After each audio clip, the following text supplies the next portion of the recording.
मेरो एकजना आफन्त पहिला चाहिँ कांग्रेस हुनुहुन्थ्यो। कांग्रेसको विचारधारा बीपीका सिद्धान्तहरू मन पर्थ्यो, अहिले पनि पर्छ। पहिला चाहिँ कांग्रेसको क्रियाशील सदस्य हुनुहुन्थ्यो। अहिले चाहिँ उहाँलाई म कांग्रेस थिएँ कुनै बेला अथवा म कांग्रेस हुँ भन्न लाज लाग्छ रे है। जब कुनै पनि पार्टी, नेपालको यो तीनटा पार्टी छ, एमाले, कांग्रेस र माओवादी हैन, देशलाई जो एक किसिमले चाहिँ दोहन गरेको पार्टी भनौँ हैन। अब यो पार्टीको कार्यकर्ताहरूलाई चाहिँ जहिले म एमाले हुँ भन्न लाज लाग्छ, म कांग्रेस हुँ भन्न लाज लाग्छ अथवा म माओवादीको कार्यकर्ता हुँ भन्न लाज लाग्छ, त्यहीले चाहिँ हाम्रो देश विकासको गतितिर जान्छ अथवा हाम्रो देशमा एटलिस्ट विनाश हुँदैन है।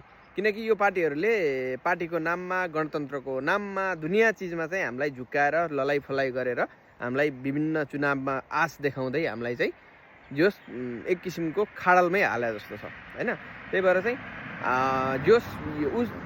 देश विकास हुनलाई चाहिँ यी पार्टीहरूको जो अन्धभक्त हुनुहुन्छ, कार्यकर्ताहरू हुनुहुन्छ हैन, उहाँहरूलाई चाहिँ जहिलेदेखि आफूलाई रिग्रेट फिल हुन्छ नि, ओहो म यो पार्टीलाई चाहिँ सपोर्ट गरेर गल्ती गरेछु है भन्ने लाग्छ नि, त्यहीले चाहिँ हाम्रो देश प्रगतिको